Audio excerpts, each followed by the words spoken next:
evening, folks. This is The Weird Part, and I am your host, Vincent Truwell.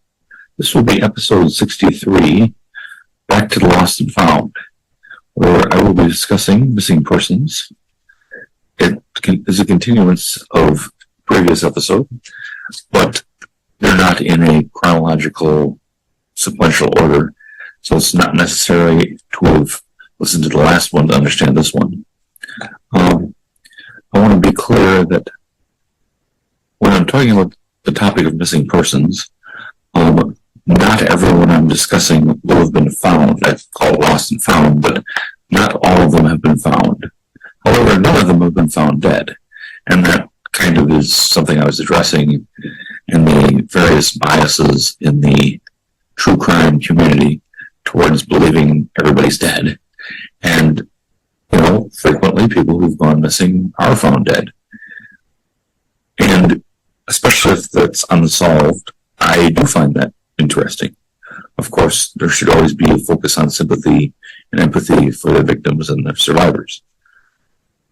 But the ones the cases I find really interesting are when the person is found and they're alive and at least apparently well. That I find really amazing. Those are the interesting cases to me. Again, some of these have not been found, but have not been found well either. So I'm going to start with something I alluded to at the end of the last episode, a real rabbit hole of a case, and that is the disappearance of Maura Murray. I'll spell out her name. First name M-A-U-R-A, last name M-U-R-R-A-Y. And she disappeared on the evening of February 9th, 2004, after a vehicle accident in New Hampshire, near Woodville, New Hampshire, a village in the town of Haverhill. She, at the time, was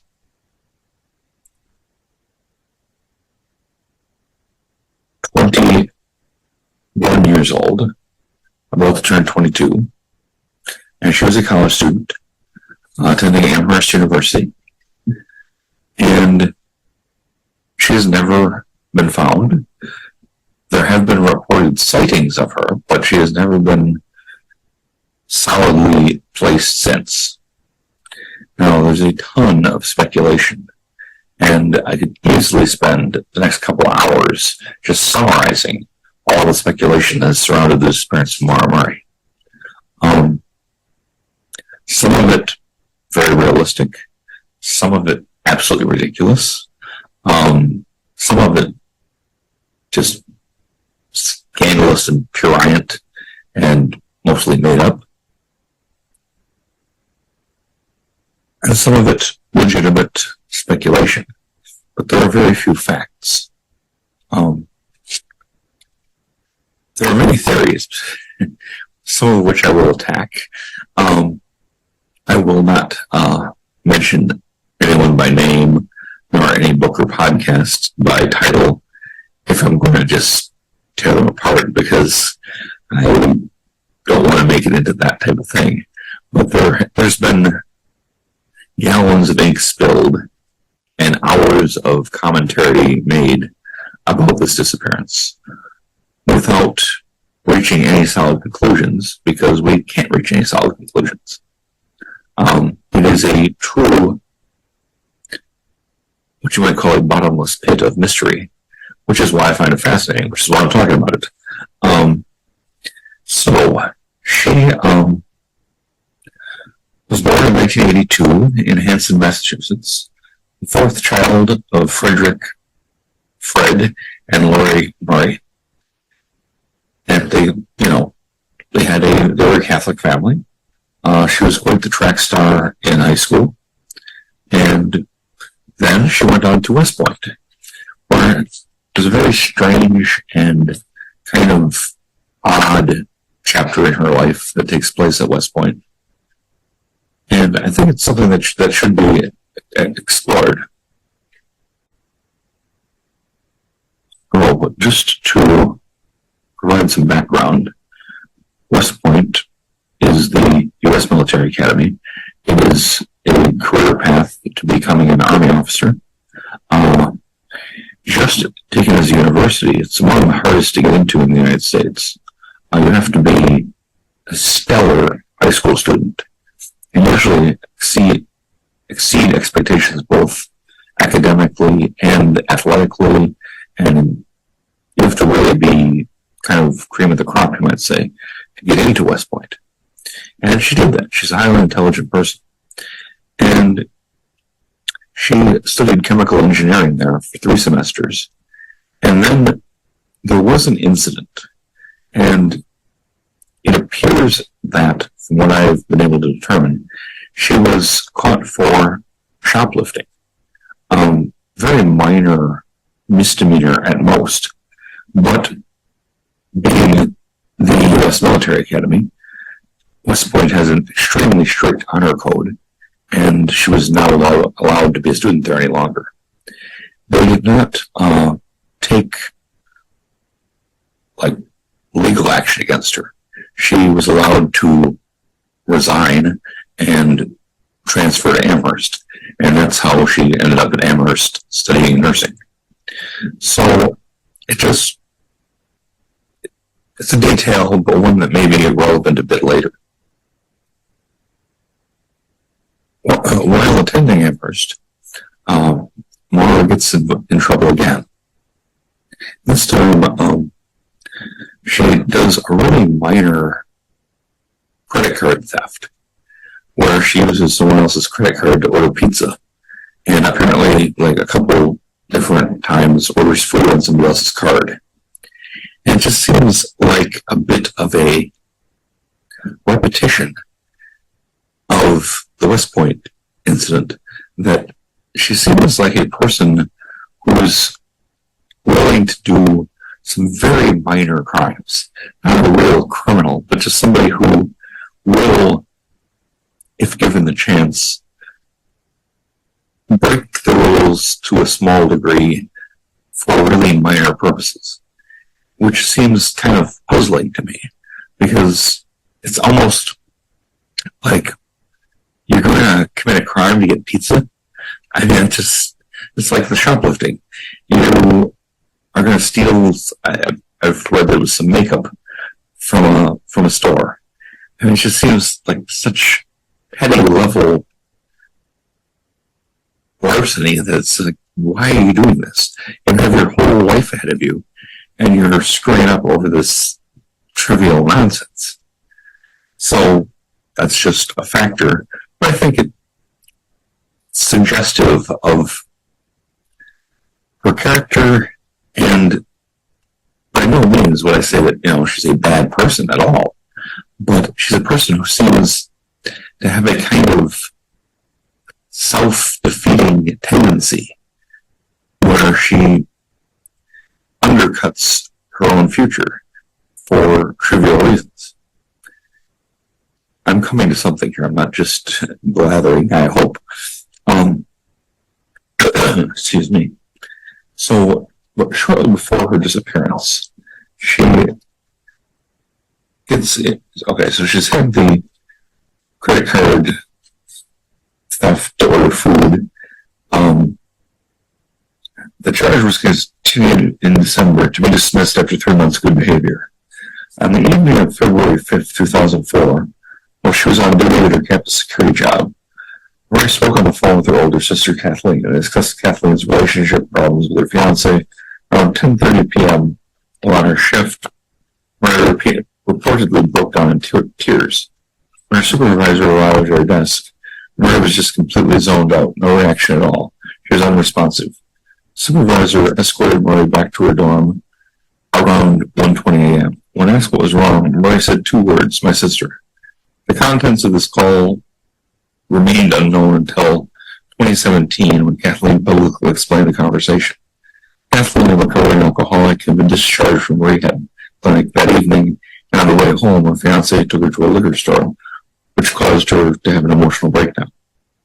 So there was some trauma going on in her life shortly before her disappearance. Not necessarily related, but not necessarily unrelated. On Saturday, February 7th, Murray's father, Fred, arrived at Amherst. He told investigators he and Murray went car shopping that afternoon and later went to dinner with a friend and his daughter. Murray dropped her father off at his motel room and borrowed his Toyota Corolla, returned to campus, and attended a dorm party. She arrived at 10:30 p.m. At 2:30 a.m. on Sunday, February 8th, she left the party. At 3:30 a.m., en route to her father's motel, she struck a guardrail on Route 9 in Hadley, causing nearly $10,000 damage to her father's car. The responding officer wrote an accident report, but there was no documentation of field sobriety tests being conducted, and she was not charged with drunk driving. Murray was driven to her father's motel and stayed in his room the rest of the evening. At 4:49 a.m., there was a cell phone call placed to her boyfriend Fred's phone. The participants and content of the phone call are unknown. Later Sunday morning, Fred Murray learned the damages to his vehicle would be covered by his auto insurance.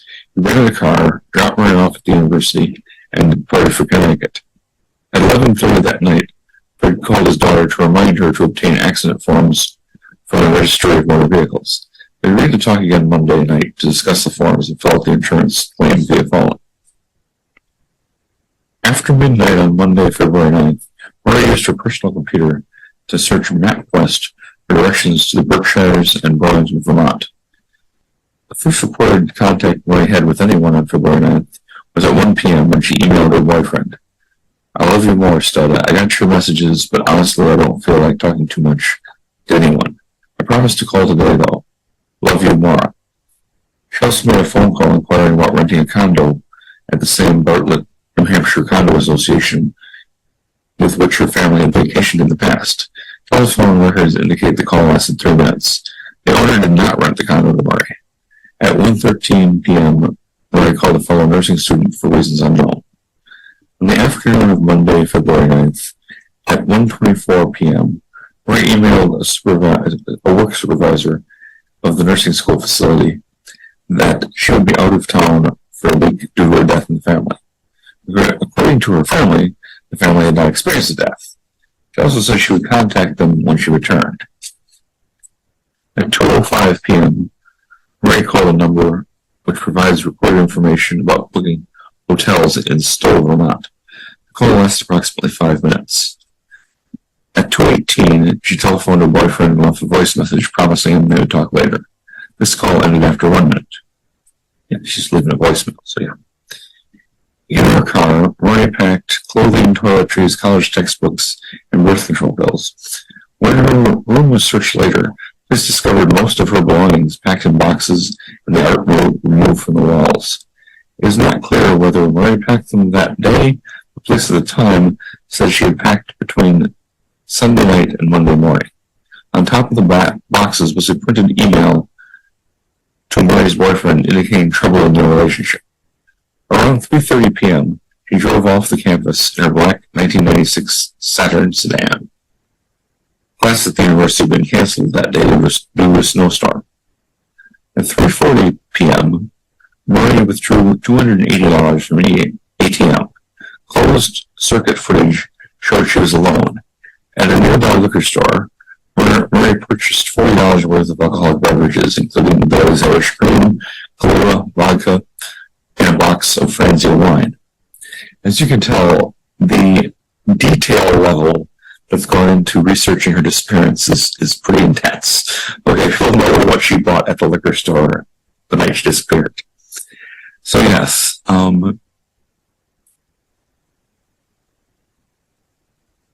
at some point in the day, she had picked up accident report forms from the Massachusetts Registry of Motor Vehicles. Murray then left Amherst between 4 and 5 p.m., presumably via Interstate 91 North. She called to check her voicemail at 4:37, the last recorded use of her cell phone. To date, there is no indication she had informed anyone of her destination or any evidence that she had chosen one. And that's what can be proven at that point. Nobody knows who or all she'd talked to and what all she'd said. And this being 2004, I think it's relevant to note that there were still payphones around. That was still a thing in a way that it isn't now, which is not proof that she ever used a payphone, but she certainly could have.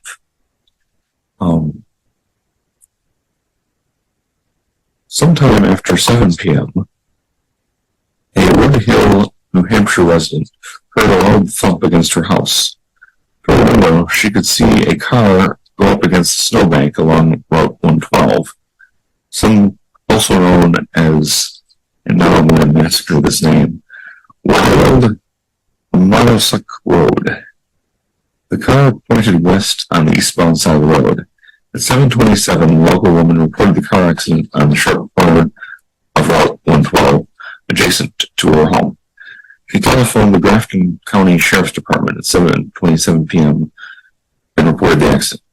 According to the 911 log, the woman claimed to have seen a man smoking a cigarette inside the car. However, she later stated she had not seen a man nor a person smoking a cigarette, but rather seen what appeared to be a red light glowing from inside the car, which she took to be the burning end of a cigarette, but could have been a light from a cell phone. A passing motorist, a school bus driver who lived nearby, stopped at the scene. They saw the car as well as the young woman walking around the vehicle. The school bus driver noticed the young woman was not bleeding or visibly injured, but cold and shivering. He offered to call for help. She asked him not to call the police. One report says she pleaded with him not to call the police and assured him she had already called AAA. AAA has no record of any such calls. Knowing there was no cell reception in the area, the bus driver continued home and called the police. His call was received by the Sheriff's Department at 7:43 p.m. He was unable to see Murray's car while he made the call, but did notice several cars passing the road before the police arrived. Another local resident driving home from work claimed she passed the scene around 7:37 p.m. and saw a police SUV parked face-to-face with Murray's car. He pulled over briefly and did not see anyone inside or outside the cars and decided to continue home.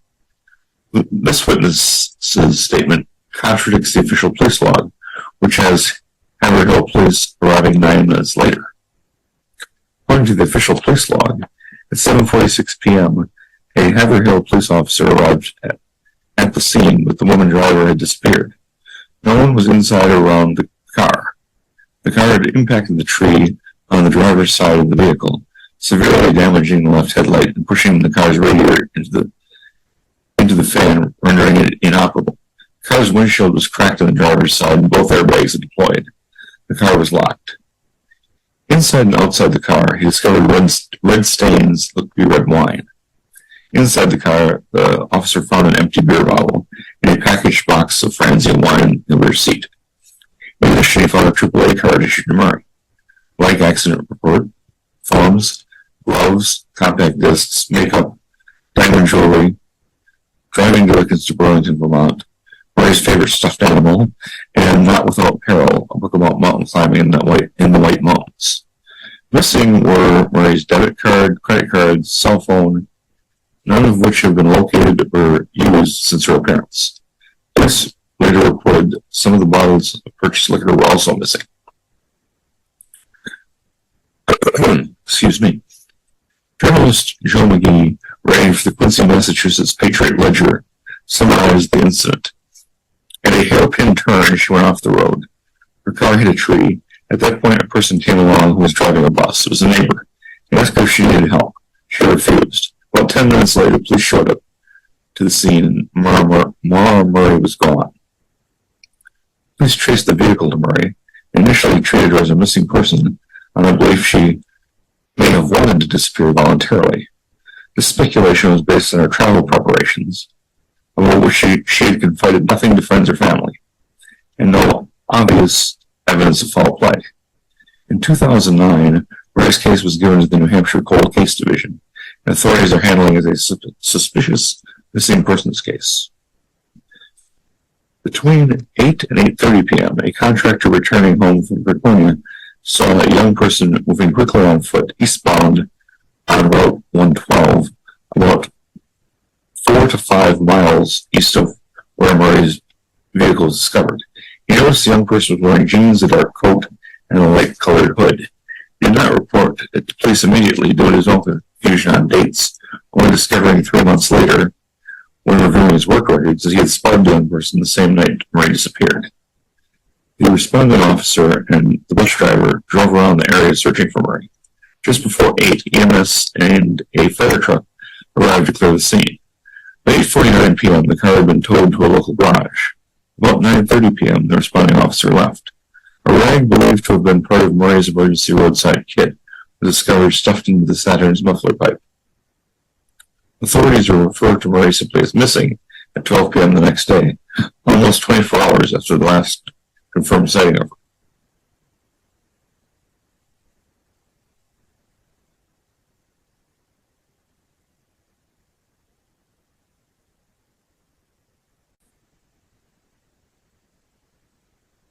At 12:36 p.m. the following day, February 10th, a BOLO, a Be on the Lookout report, for Murray was issued.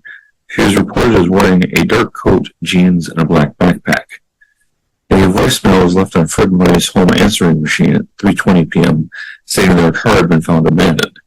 He was working out of state and did not receive this call. At 5 p.m., Murray's older sister contacted her father to tell him of the situation. He then contacted the Haverhill Police Department and was told that if Murray was not reported safe by the following morning, the New Hampshire Fish and Game Department would start a search, which to some might sound peculiar, but if you're looking for somebody in a wilderness area, yeah, game wardens or you would want to do the search. At 5:17 p.m., Murray was first referred to as missing by the Haverhill police. On February 11th, Murray's father arrived before dawn in Haverhill. At 8 p.m., New Hampshire Fish and Game, the Murrays and others began the search. The police dog tracked the scent from one of Murray's gloves 100 yards east from where the vehicle had been discovered but lost the scent. This suggested to police she left the area in another car. Stick a pin on that one because it's going to be important. The police dog losing the scent suggested to police that she had left the scene in another car. At 5 p.m., Murray's boyfriend and his parents arrived in Haverhill. He was interrogated in private and then joined by his parents for questioning. At 7 p.m., the police said they believed Murray came to the area either to run away or to attempt suicide. Her family believed this was unlikely. I would interject here that someone going in some place to commit suicide probably wouldn't pack all of the stuff that she did, including birth control pills, and if they were going somewhere to take their life, they probably wouldn't take their cell phone and credit cards. That's just my opinion, but that explanation, the suicide explanation, does not make sense to me. Also, that body probably would have been found, if not immediately, then pretty soon. Murray's boyfriend had turned off his cell phone during his flight to Haverhill. At some point, he received a voicemail that he believed was the sound of Murray sobbing. The call was traced to a calling card issued by the American Red Cross. On February 12th, Murray's father and her boyfriend held an evening press conference in Bethlehem, New Hampshire, and the next day, the first press coverage was published. At 3:05 p.m., police reported Murray might be headed to the take a stab at it, the Concomagus Highway area, and that she was listed as endangered and possibly suicidal. The police report also stated Murray was intoxicated at the crash site, although the bus driver had said she did not appear impaired. The Haverhill police chief said that our concern is she's upset or suicidal, which, again, is possible, but seems far from self-evident by anything that I could see here. A week after Murray's disappearance, her father and boyfriend were interviewed by CNN's American Morning. Murray's family expanded their search into Vermont, dismayed the authorities there had not been informed of her disappearance. Although missing persons cases are normally handled by local and state police, the FBI joined the investigation 10 days after she disappeared. The FBI interviewed family from Massachusetts, and the Haverhill police chief announced that the search was now nationwide. 10 days after her disappearance, New Hampshire Fish and Game conducted a second search, ground and air search, using a helicopter with a thermal imaging camera, tracking dogs and cadaver dogs. Murray's older sister discovered a ripped white pair of women's underwear lying in the snow on a secluded trail near French Pond Road on February 26th. The DNA tests found the underwear did not belong to Murray. At the end of February, the police returned the items found in Murray's car to her family. On March 2nd, family checked out of their motel, exhausted from the search. Fred Murray returned nearly every weekend to continue searching. In April, Haverhill police informed him of complaints of trespassing on private property. So yes, he seems to have been, at least apparently, searching pretty hard. But, again, put a pin in it. Is this really searching, or is this making sure that you give the appearance of searching by going on other people's land and getting noticed? Just leave that for further speculation. The March 2004 disappearance of Brianna Maitland in Montgomery, Vermont, 66 miles away from Murray's last sighting in Woodsville, drew comparisons from media and law enforcement due to similarities of disappearances. However, state police have stated there are no links between the two cases. In April and again in June, New Hampshire and Vermont police dismissed any connection between Murray's case and Maitland's.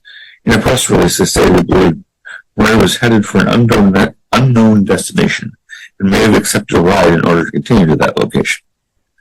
Adding that they had discovered no evidence that a crime had been committed, they dismissed the possibility of a serial killer being involved, which I would tend to agree with, and just point out the lack of continued cases of this nature in the area.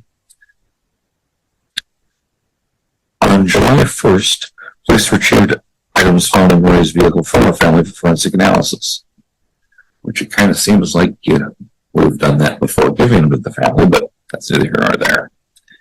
On July 13th, a 1 mile radius search was performed by nearly 100 searchers, including state troopers, rescue personnel, and volunteers. It was the fourth search around the crash area, and the first search performed without snow on the ground. Authorities were most interested in locating the black backpack Murray had in her possession, but not found in her car. Police said the search discovered nothing conclusive.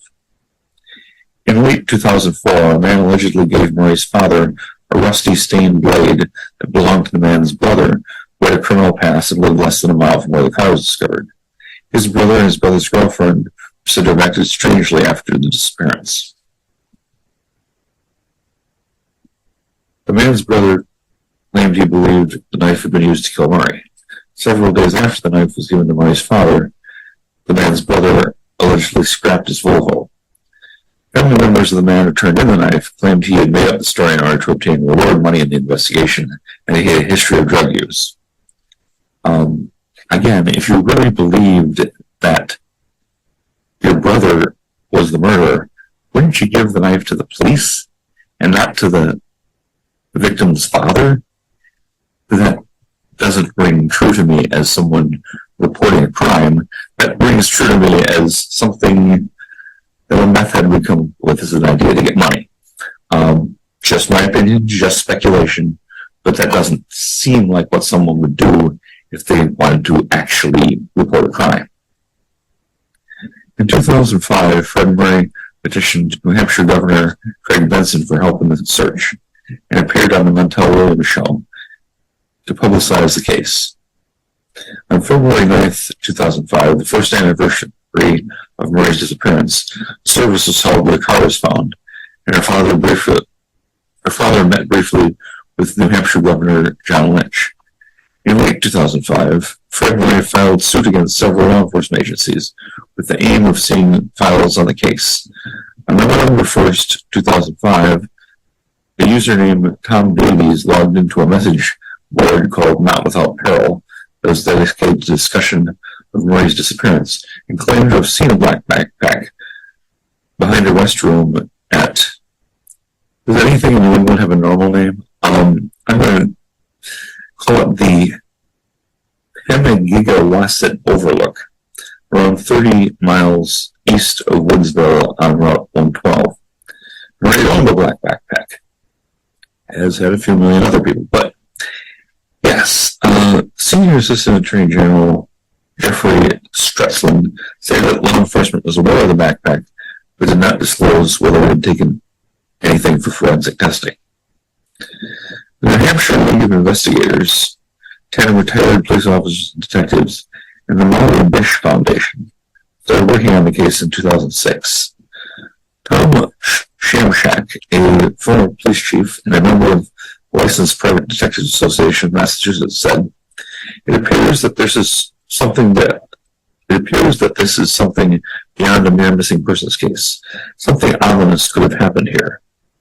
The Arkansas group, Let's Bring Him Home, offered a $75,000 award in 2007 for information that could solve her disappearance. In October 2006, volunteers led a two-day search within a few miles where Murray's car was found.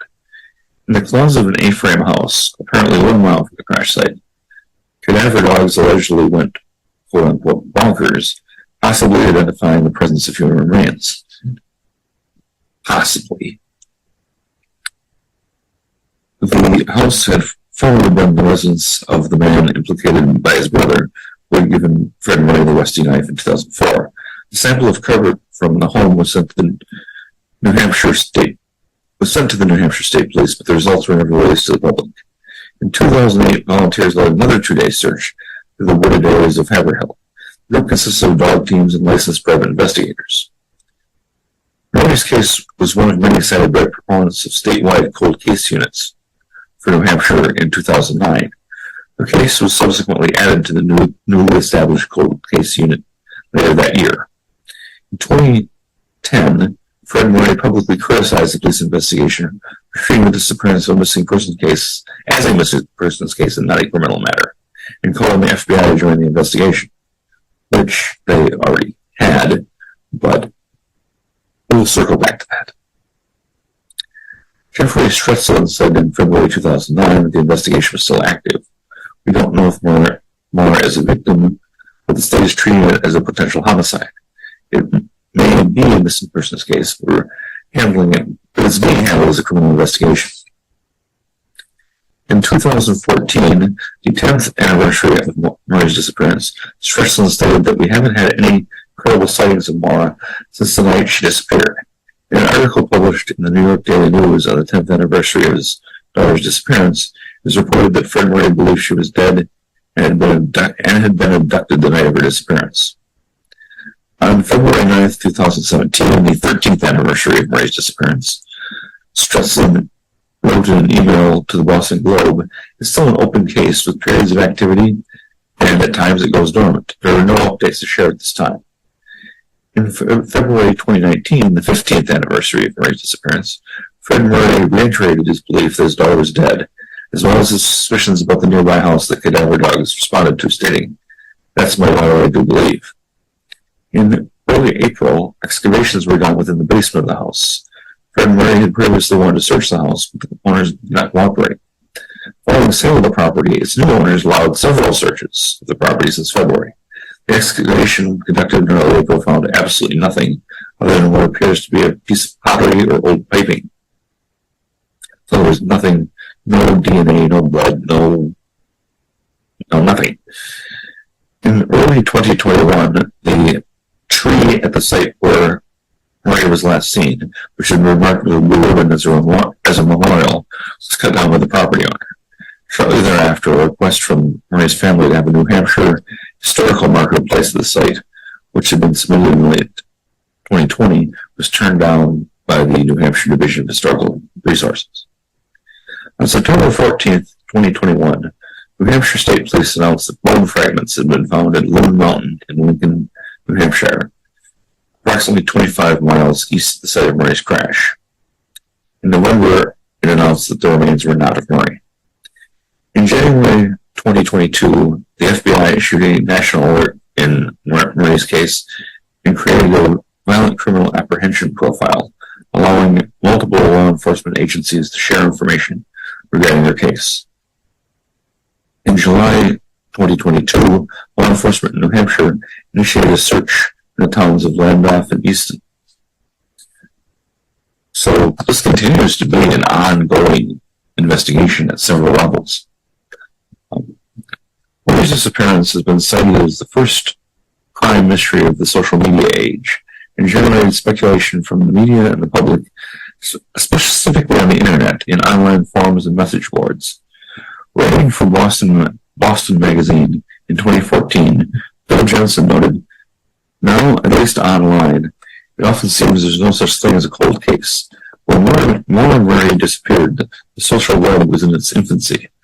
There was no YouTube and no Twitter. On the day Murray went missing, Facebook was 5 days old.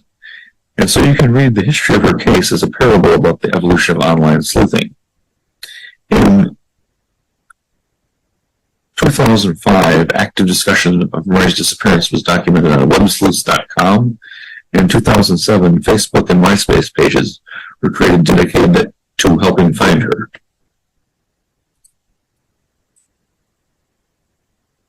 So yes, just to continue.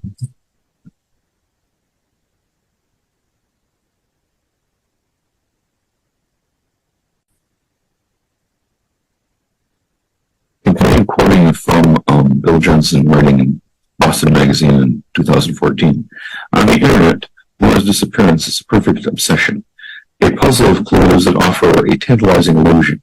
If the right armchair detective connects the right dots, maybe the unsolvable can be solved.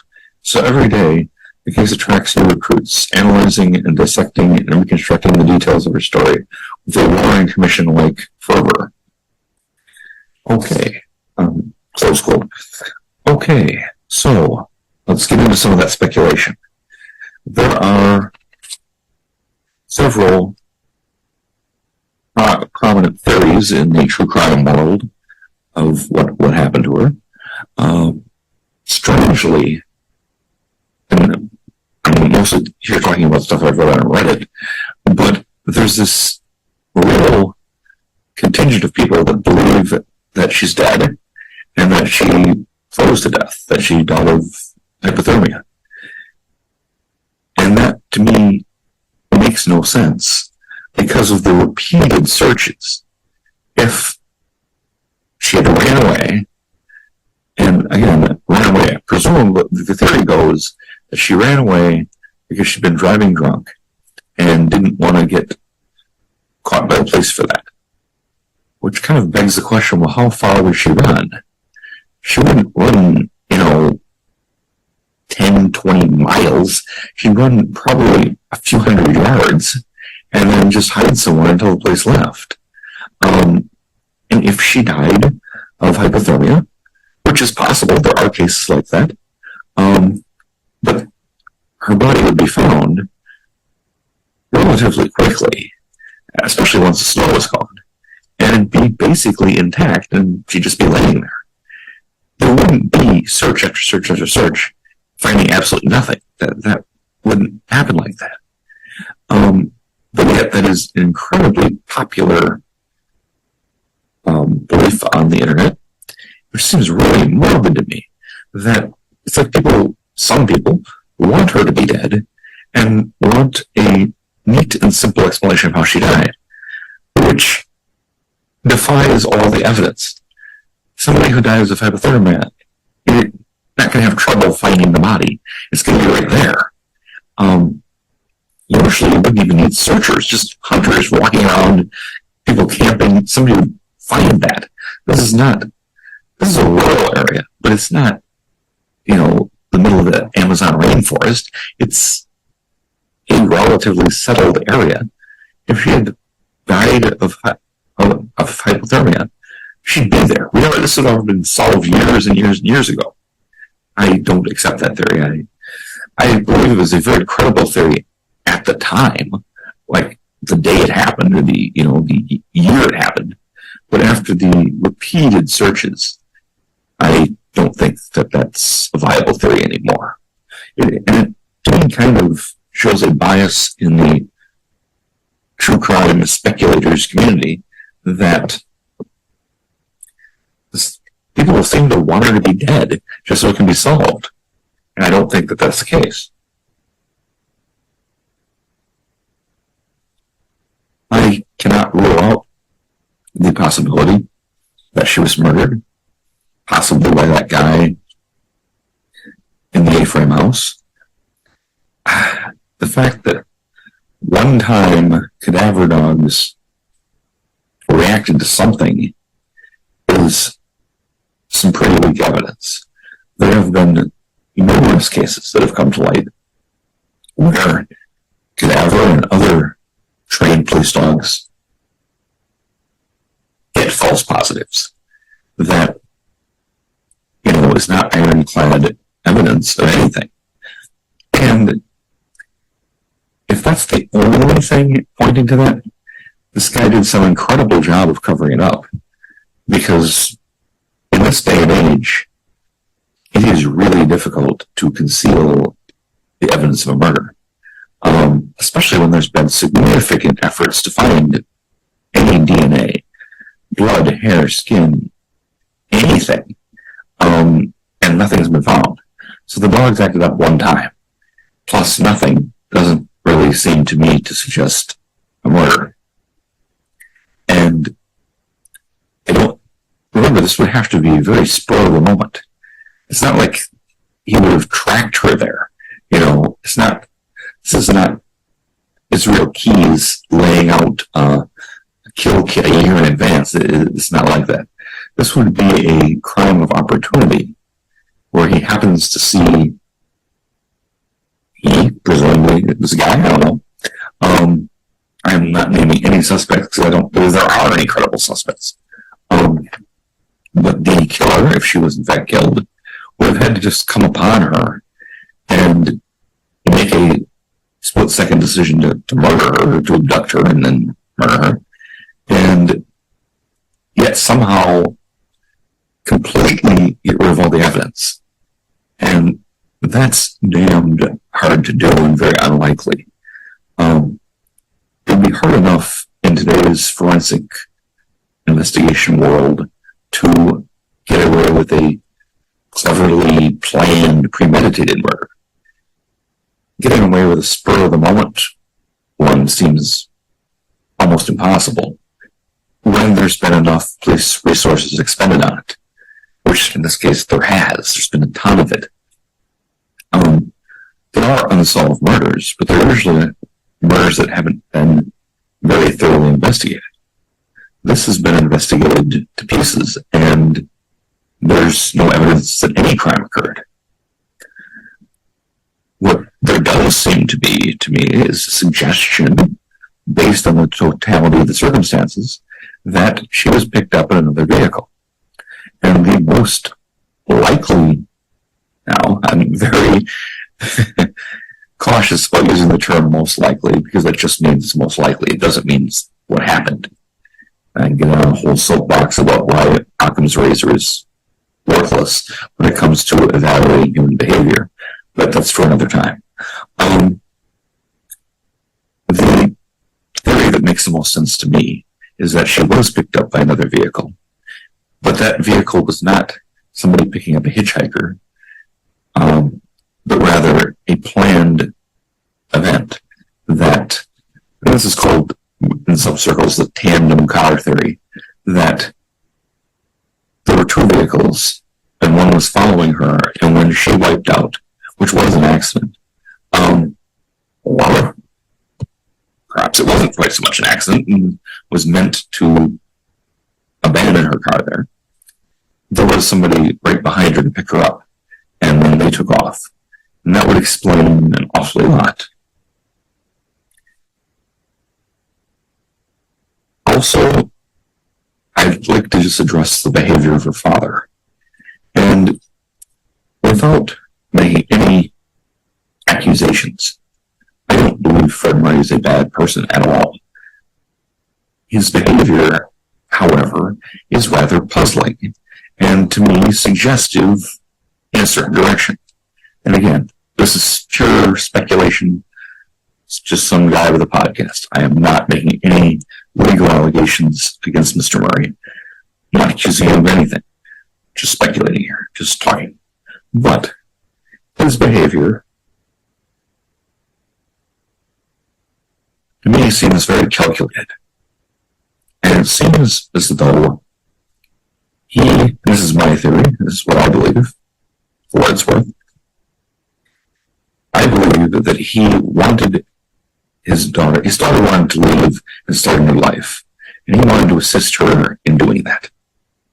And so his actions and words all tend to help her stay gone. And I believe that she is alive and well and living in Quebec, Canada, where there have been sightings of her. Obviously nothing conclusive, but that theory makes the most sense to me. His actions seem very performative. They're getting reported for trespassing because he's searching so hard to find his daughter. The statement that he believes she's dead. Well, that's all seems calculated to basically tell the police, you can stop looking so hard. She's dead. And at the same time, he keeps demanding investigations. Even when, there already have been investigations and they haven't found anything. And he has, and to go into some detail that wasn't mentioned previously, he has very strange interactions with the police. He'll loudly demand an investigation. And then when they agree to do an investigation, he'll fail to cooperate at all.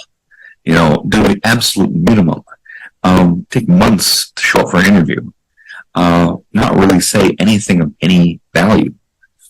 And in a strange little twist, he knew about the sock in the tailpipe before the police told him, which just seems really weird if he didn't know anything that she was going to leave or that she might do something like that. Also goes on to demand an investigation, and then once the police are doing an investigation, sue the police department. Which seems completely counterproductive, because I can tell you firsthand, you're not going to get a whole lot of assistance from a police agency that you have an open lawsuit against. He seems to be protesting too much, you might say. Demanding an investigation and then not really wanting one, and then suing the police department for not doing enough, but not really doing anything to assist them. I think that he knows, at least generally, where she is, maybe even specifically, but he knows where she is, and knows that she's okay, and wants the investigation to go off on wild goose chases, but not to actually find her. That is what I believe. And I would point out that she wouldn't be under investigation for anything I've been able to uncover at all. She would not be under investigation in Canada. So she could move about freely, live her life, and start a new life. And I think that's what she did. I think she did it successfully. And I think she did it with significant assistance from her father, who had just seen her a couple of days before she disappeared. And, there's a ton of detail on this type of stuff, but it just seems as though she would want to have wanted to disappear and start a new life. She had that self-sabotaging behavior in the past, where she'd get started on something really good and then mess it up with some minor offense. And it seemed like she wanted a chance to start with a clean slate and restart her life elsewhere. And that's what I believe happened. Of course, that's pretty sunny and optimistic for the true crime crowd, so there are other theories. I will go into some of them, and some of them are dumb, okay? Some people, who shall remain nameless, have come up with the idea that she was murdered by the police because, and I've heard it both ways, that she witnessed the police chief and or the sheriff driving drunk. And I can just tell you, having worked in law enforcement and having grown up in a small town, that didn't happen like that. Okay? So she saw, let's say she saw the sheriff driving around in his squad car drunk. Who the hell cares? She's some out-of-towner who would simply be told, shut up, you didn't see anything, get out of here. And that'd be it. Why would you commit this big conspiracy to commit murder to avoid what? A public scandal over drunk driving? That doesn't make any sense at all. But it's been repeated. You can easily find people who will definitely advocate for that. And it just seems absolutely absurd to me. You know, that the police would murder this young woman because she saw something, and what she saw was just the police chief liquored up driving a car. That just would not happen that way. Okay, I'll dismiss that. There's also theories, you know, that she was murdered, that a serial killer did it. Again, there's no evidence of that. And the ever-present, she died of exposure. And what bothers me about that, beyond the complete lack of evidence, is the rather snarky, I'm smarter than everybody attitude that the people who advocate that, not all of them, but a fair share, do try to sound like the smartest person in the room. Well, obviously this happened. Well, it's not obvious. If it was obvious, we'd have her body and, you know, this would be a solved mystery many years ago. So yes, people disappearing and starting a new life is rare, but it's certainly something that happens. So we're going to leave the case of Maura Murray at that. Obviously, I can't prove that, but nobody else can prove anything else, so it remains unsolved. So, from there, I want to segue into a case that also took place in 2004, and that is the case of a man referred to as Benjamin Kyle. In August 31st, 2004, he was found naked and injured without any possessions or identification next to a dumpster behind a Burger King restaurant in Richmond Hill, Georgia. Between 2004 and 2015, neither he nor the authorities determined his identity or background despite searches that include television, publicity, and various other methods. So here's one where we have the guy, he's alive, not in the best condition, but he is definitely alive, but has no idea who he is. On August 31st, 2004, at 5 a.m., a Burger King employee found Kyle unconscious, naked, and sunburned behind the dumpster of the restaurant. He had 3 impressions in his skull that appeared to have been caused by blunt force trauma, and he also had red ant bites on his body. After discovering him, employees called the emergency services and EMS took him to St. Joseph's Chandler Hospital in Savannah.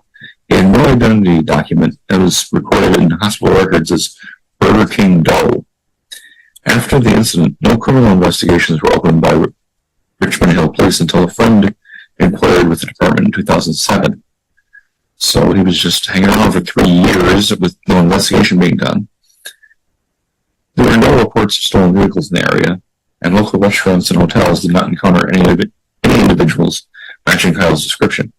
2 weeks later, he was transferred to Memorial Health University Medical Center, where records state he was semi-conscious.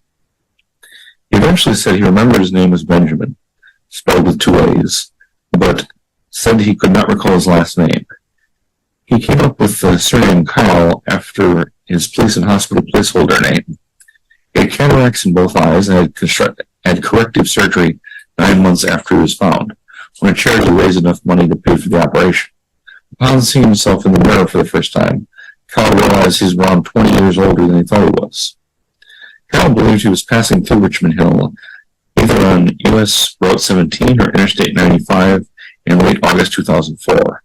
He may also have been on the road because of Hurricane Charlie, which had hit earlier that month. After being released from the hospital, Kyle spent several years between the Grace House Men's Shelter and hospitals. In 2007, while at the J.C. Lewis Healthcare Center, he met a nurse who first inquired about his past. The nurse helped Kyle financially, while he earned about $100 a month, mostly doing yard work. While driving his truck in a yard, Kyle discovered that he still remembered how to drive a car. He was diagnosed with dissociative amnesia in 2007 by Jason A. King in Atlanta. Georgia Legal Services did not obtain medical records for Kyle because Memorial Health requested an $800 fee. The American healthcare system strikes again. A friend contacted Georgia Congressman Jack Kingston for help with the case. To help with Kyle's identification, Kingston's office sent DNA samples to the FBI's National Criminal Justice Information Services Division in West Virginia. In March 2011, Kyle was approached by Florida State University's College of Motion Picture Arts graduate student John Wickstrom. Kyle moved to Jacksonville, Florida, traveling on foot, in order to be filmed for a documentary. In 2011, with help from Florida State Representative Mike Weinstein, Kyle obtained a legal government-issued Florida Legacy ID.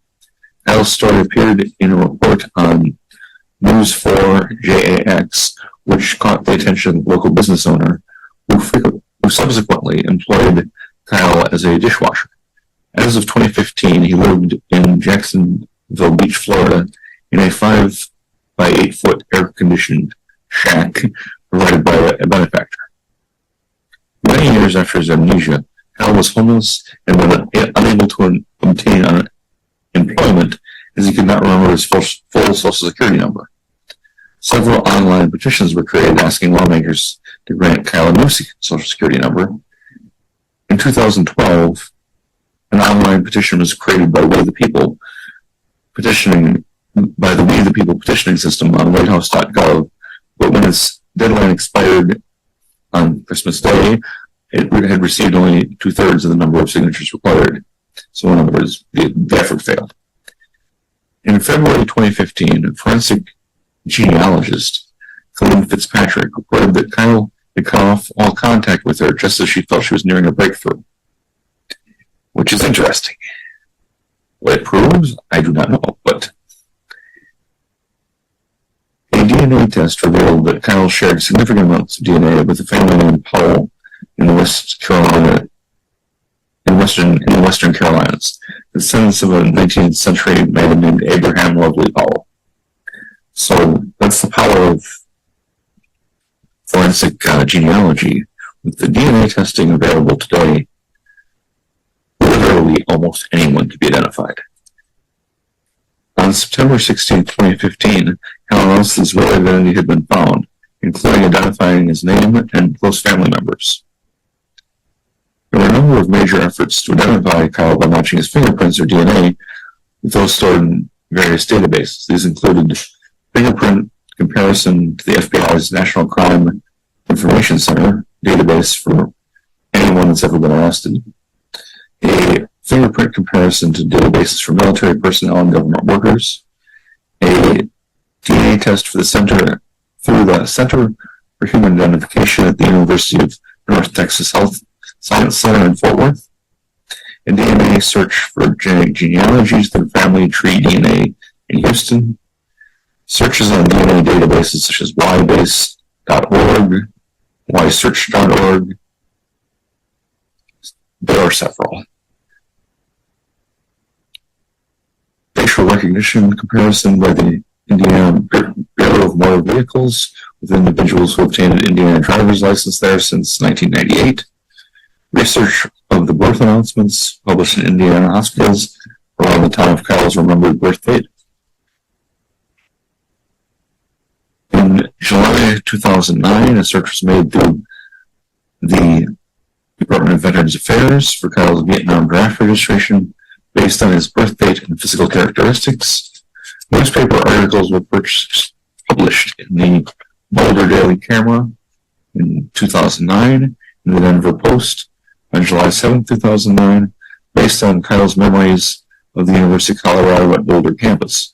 So that someone would respond to the articles remembering them from that time.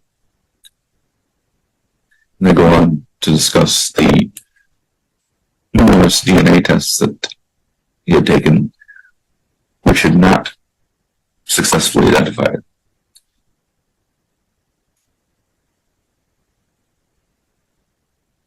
Let me just pause for a moment.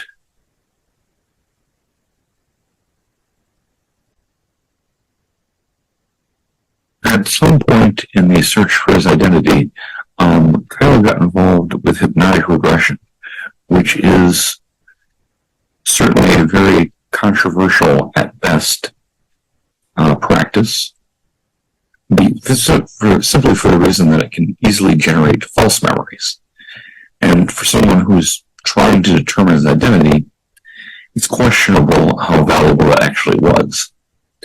But he was hypnotically regressed, recalled a partial Social Security number consistent with numbers issued in the Midwest. Hypnosis suggested that Kyle had 2 or 3 brothers whose names or faces he did not remember, but otherwise he could not recall any other people from his life. Kyle had memories of Indianapolis as a child, including the Soldiers and Sailors movement, the Woolworths on the Circle, the Indiana Theater showing movies in cinemas. He remembered the Crown Hill Cemetery, the lad's name, Scottish Rite Cathedral, and the White River. He also remembered grilled cheese sandwiches for a quarter and glasses of milk for a nickel at the Indiana State Fair. Based on his reactions to the mention of nuns during hypnosis, he may have been raised Catholic and may have attended Catholic schools. Searching through an Indianapolis high school yearbook, records came up empty, although records from that era are often incomplete. More specific memories placed him in Indianapolis between at least 1954 and 1963. He remembered things that were built and things that did not remember things that had not been built yet at that time. Kyle also had memories of being in the Denver metropolitan area. He had detailed memories of subscription at the University of Colorado Boulder's North Library. More specific memories of Boulder placed Kyle there between 1976 and 1983. The earlier date was based on his memory that he arrived during construction of the Pearl Street Mall in the downtown area, and shortly after the Big Thompson Canyon flood that occurred on July 31st to August 1st, 1976. The later date was based on the year that the King Soopers grocery store chain merged with Kroger. Kyle had detailed knowledge of restaurant management and food preparation equipment, leading to the theory that he may have once worked in these industries. Kyle had nearly no memory of his life after the 80s, including how he ended up in Georgia. One event he does recall is reading about the September 11th attacks. When asked by doctors to recall the presidents of the United States, he could only recall those from the 20th century. Many of his memories he cannot describe in words, but feel that they're at the tip of his tongue. On September 16th, 2015, Kyle announced on his Facebook page that his identity had been established by a team of adoption researchers led by C.C. Moore. A little more than 2 months ago, this is to quote him, I was informed by C.C. Moore that they had established my identity using DNA. Many people have shared their DNA profiles, so they may be compared with mine. Through a process of elimination, they determined my ancestral bloodline and who my relatives were. The DNA test taken by A close relative confirmed that we are related, Kyle wrote. The Orlando Sentinel reported on September 22nd that, this is of 2015, that Kyle had received a Florida identification card with the help of iDignity, an Orlando-based organization that helps the homeless and others obtain ID documents. iDignity also assisted in establishing Kyle's identification. Kyle's true identity was revealed to be William Burgess Powell. He was born on August 29, 1948 in Lafayette, Indiana, and raised there. In 1976, he had cut ties with his family and abandoned his possessions, including his car and the trailer where he had been living. His family filed a missing persons report at the time, and police found he had moved to Boulder, Colorado, where he had moved on a whim with a coworker. His birth date turned out to be one of the details of his previous life that he had remembered correctly. A reporter found some Social Security records for him working in various jobs until 1983, after which no records could be found for the remaining period of more than 20 years before his discovery in 2004, his discovery laying naked behind the Burger King.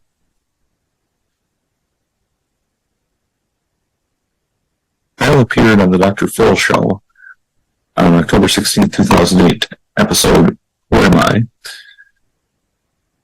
where Dr. Phil paid for Kyle to see a professional hypnotist. Kyle says he was met with skepticism about the case, and there is plenty of room for skepticism, but I'll elaborate on why I think this was completely real. In March 2011, Kyle was the subject of student documentary by filmmaker John Wickstrom, which we mentioned. The film, entitled Finding Benjamin, was in part a description of the various circumstances and part an appeal for action for local media groups and politicians. The film was invited to be shown at the Tribeca Film Festival and the American Pavilion of the Cannes Film Festival. Through the outreach involved with the film, Kent Justice of News4JX ran a series on Kyle with the help of Florida Senator Mike Weinstein. Although Weinstein and the Florida Department of Highway Safety and Motor Vehicles, he was able to get the ID card, which we've already discussed. But not only the needs were developed immediately, but he found work and housing through the generosity of viewers. So this is a case which the person was lost and was found, but there are still many, many unanswered questions. The biggest one, the one that a lot of people jumped to, was that he was simply faking this entire thing, and that he didn't want to be found by his family, and so he was just lying about not remembering anything. I do not believe that theory for a couple of reasons. One, he didn't make any money off of this. He spent several years being homeless. And I don't know of anybody who concocts a clever plan to be in poverty, okay, to be literally down and out, without a car, without a place to live. You know, that doesn't seem like something you do unless possibly you were wanted for a serious crime, but that was thoroughly investigated, and he wasn't wanted for anything. What I do believe is that he sustained significant brain damage and really could not remember anything. Well, he could remember some things, but many things he could not remember. I have a personal anecdote that, to me, confirms that exactly that type of thing happens. I have a family member with whom I have always been close. However, several years ago, and she had been a very successful, highly intelligent person. She was a certified public accountant, ran her own business, did very well.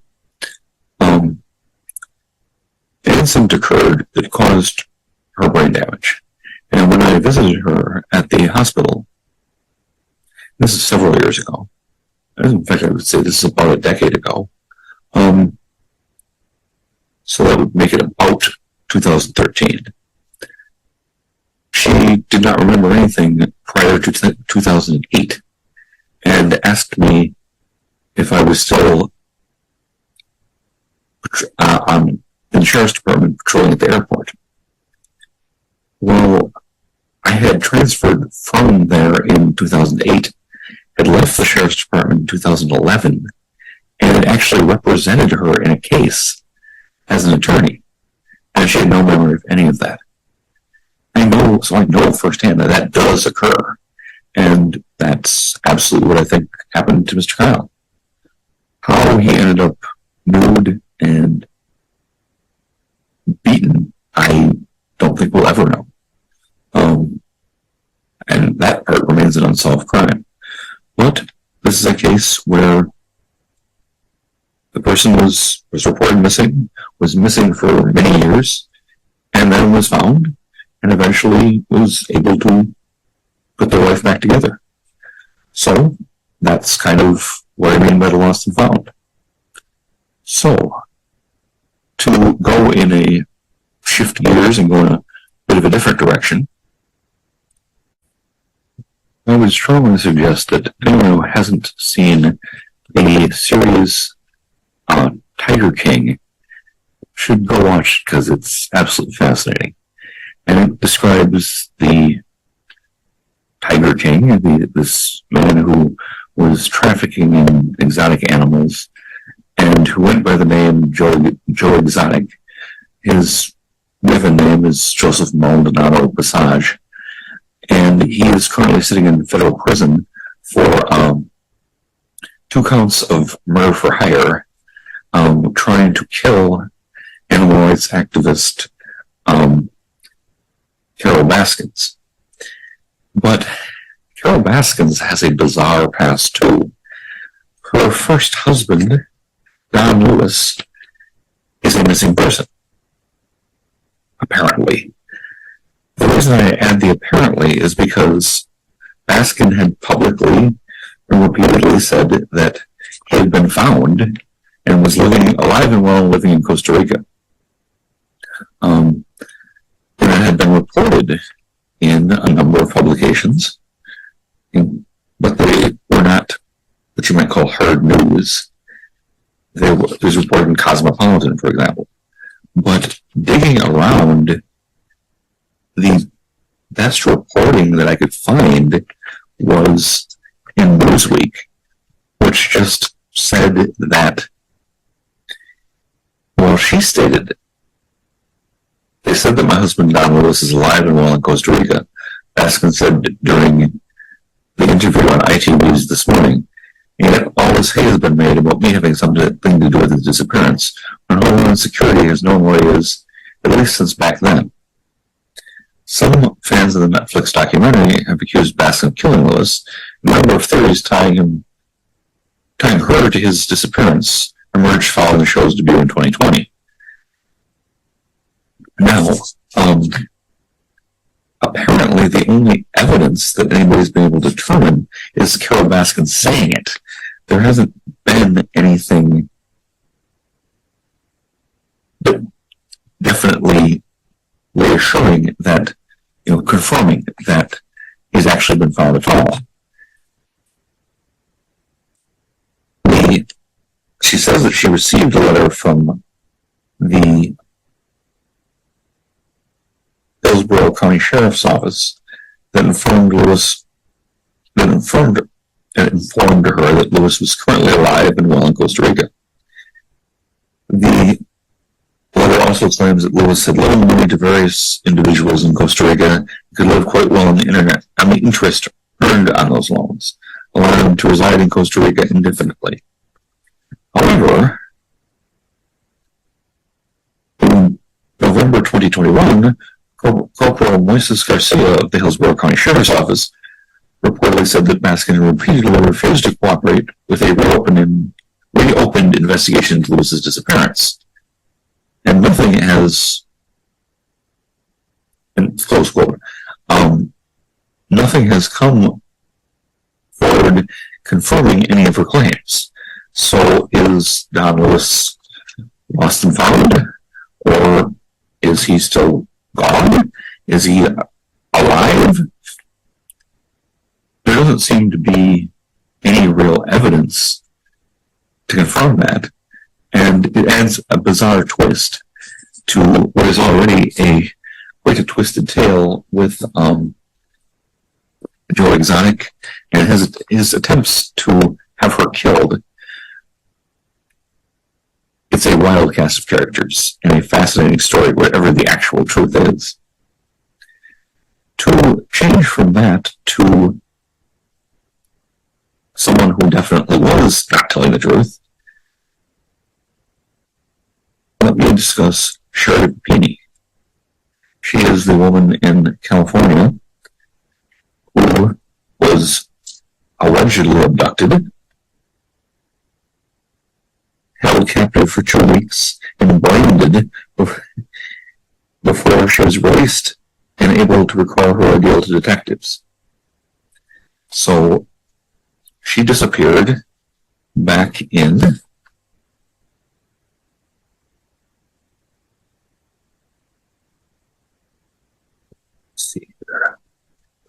November 2016. And she was, quote unquote, released on Thanksgiving of that month, having been, she stated, held by two Hispanic women who abducted her, held her at gunpoint. Her story began to unravel when investigators found male DNA in her clothing that led back to her ex-boyfriend, whom she had been staying with while she pretended to be missing. He dropped her off along Interstate 5 when she said she wanted to go back home. So yes, she completely faked her own disappearance and then was able to fool the police for several years. But she came up in the news recently after she was released from federal prison, where she was sentenced for mail fraud and lying to a law enforcement officer. The charges didn't stem from faking her abduction, but rather from the lies she continued to tell for years afterward. Fortunately, nobody was, and this is my commentary, but fortunately, no innocent people were arrested and sent to prison because she was just lying. The details of how she and her ex-boyfriend concocted this are bizarre in their own right. Investigators said the former boyfriend said that Papini had asked him to hit her, but he refused. Instead, he agreed to hold a hockey stick for her to run into and pelted her with hockey pucks. He also said he blinded her at her request. So the blind was real, but yeah, what the hell? Why would you go to those lengths to fake a kidnapping and then stick to that story for years? And, I guess I'm kind of stuck on why people would do that. But she apparently had her reasons. And it all ended up being very bad for her. Unfortunately, not for a couple of innocent people who could have gotten railroaded under the wrong circumstances. So we know that people do sometimes fake their disappearance. And sometimes they get caught.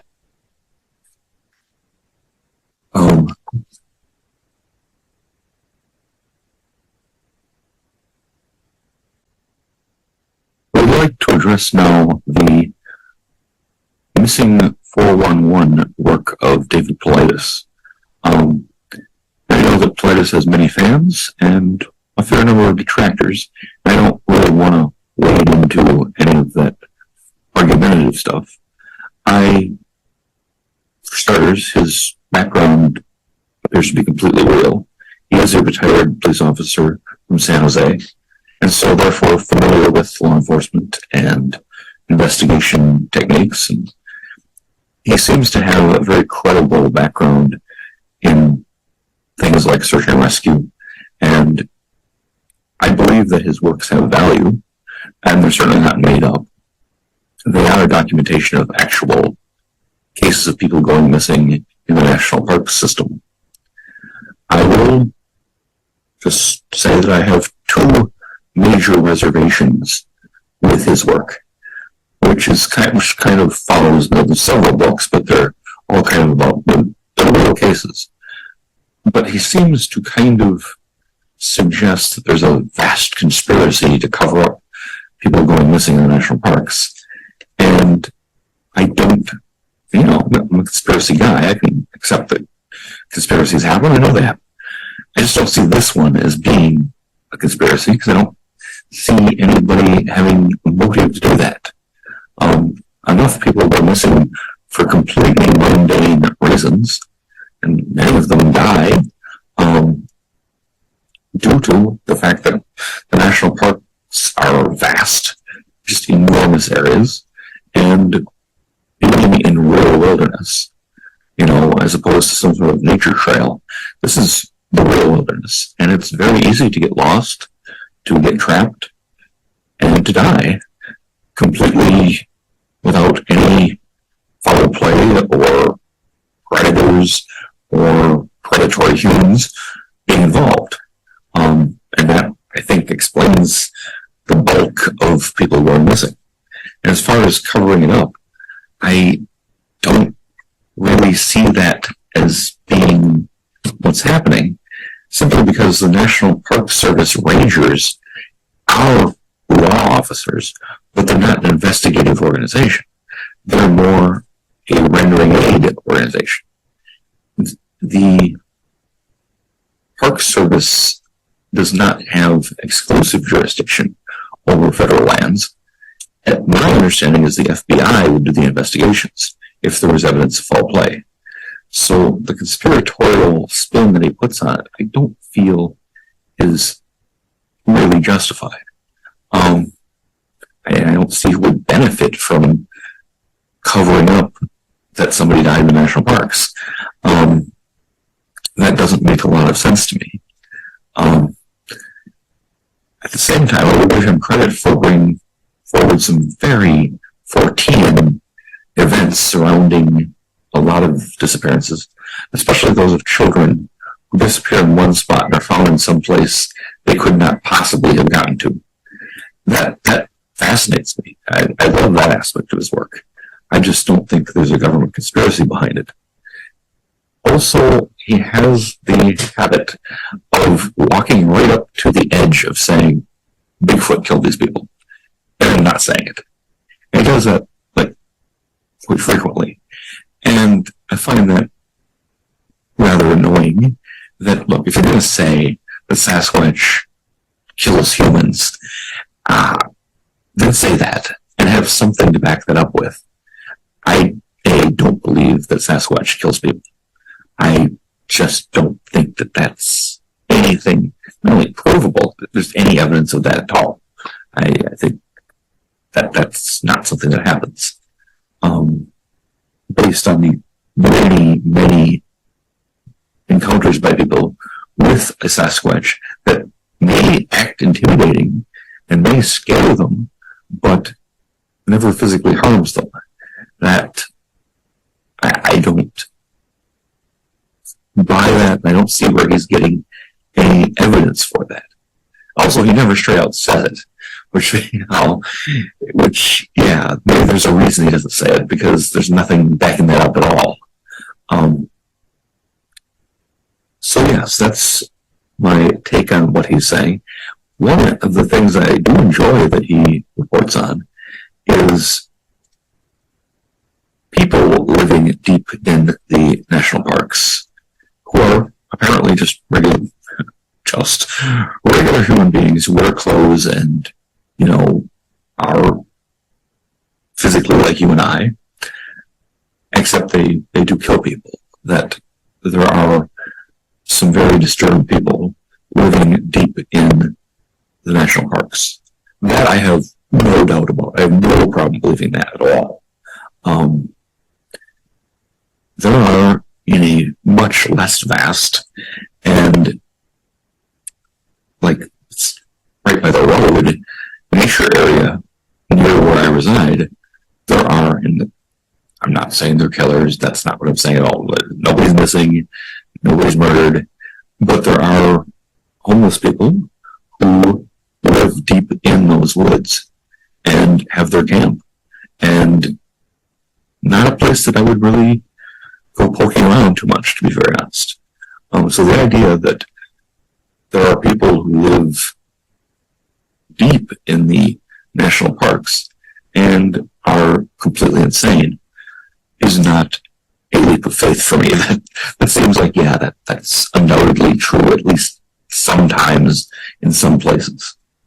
So yes, I just wanted to mention the missing 411 material because of the crossover with missing people and, in this case, a paranormal explanation, therefore.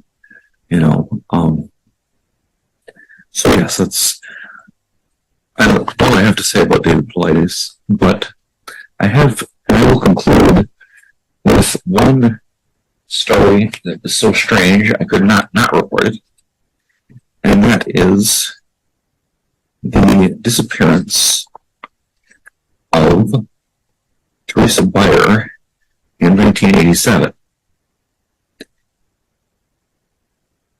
16-year-old teenager named Teresa Ann Beyer and a man who was 43 named Russell Welch were camping in California's Sierra Nevada mountain range.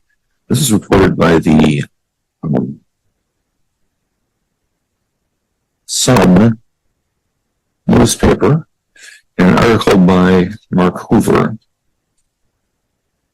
And it's titled "Did Bigfoot Kidnap a Missing California Teenager in 1987?"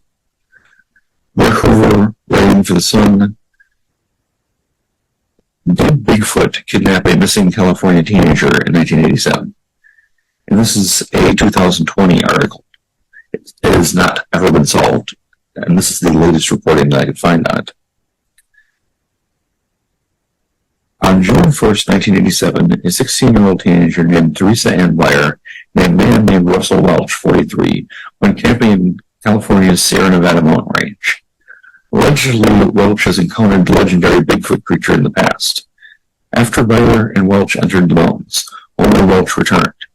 He claimed to have seen Teresa on June 2nd. He said they both encountered Bigfoot, and Teresa chased after the creature. He didn't see her again. Of course, authorities didn't believe Welch. They launched a comprehensive search into the area where Beyer and Welch allegedly camped. They didn't find Beyer. She had vanished. Authorities arrested Welch on June 11th and charged him with abducting Beyer. However, they couldn't prove Welch had taken her against her will. Some of her friends said Teresa planned to skip school on June 1st and search for Bigfoot. They also found no evidence that Welch had killed Beyer. Although authorities understood the Bigfoot abduction sounded absurd, they dropped their charges against Welch and released him once they uncovered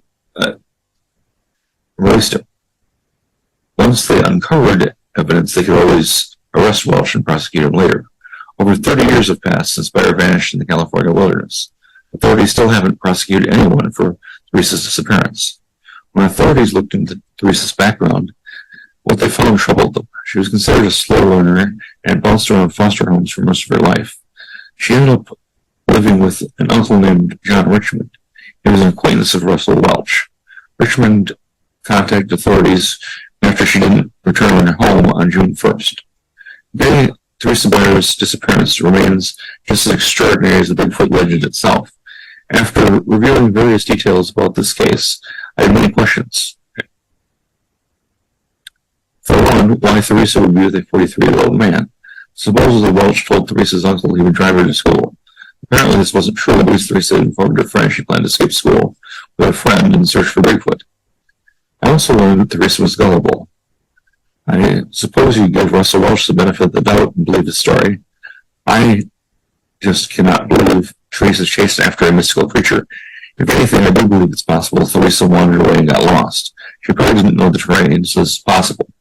But I question why Welch would blame the teenager's disappearance on Bigfoot and not just say she wandered off and got lost. A realistic possibility is someone sexually assaulted and murdered Teresa. It's also possible to believe she never made it to the mountains because search dogs didn't locate her body. Over 30 years have passed since Teresa seemingly vanished from the planet.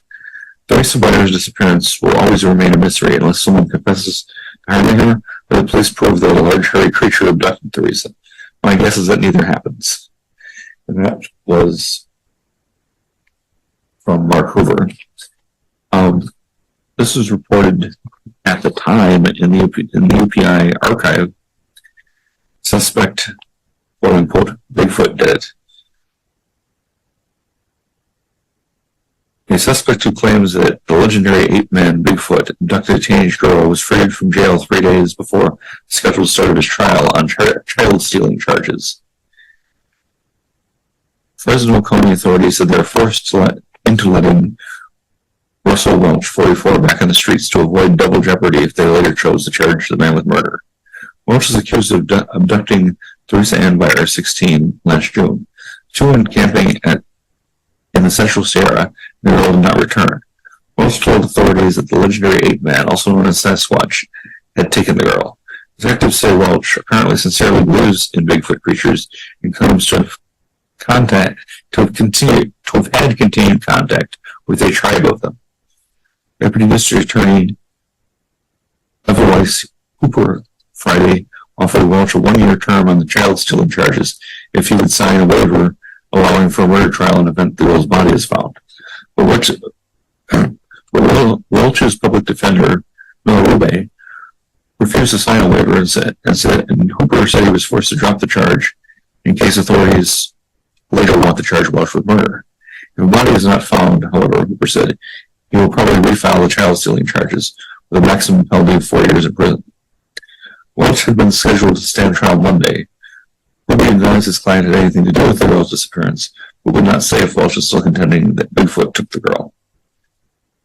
So that is from October 3rd, 1987, in the UPI archives. And yes, in that entire time,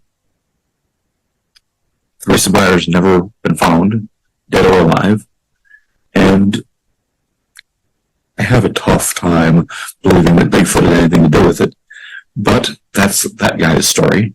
He's never been charged with anything. In fact, he's so out of the news that I can't even determine whether he is dead or alive, dead of old age, or other causes. But there's at least one time that an allegation was made, and the person was never found. So I'll just leave that hang there. Anyway, as always, thank you for listening. This is The Weird Part. I am Vincent Treadwell. Good night.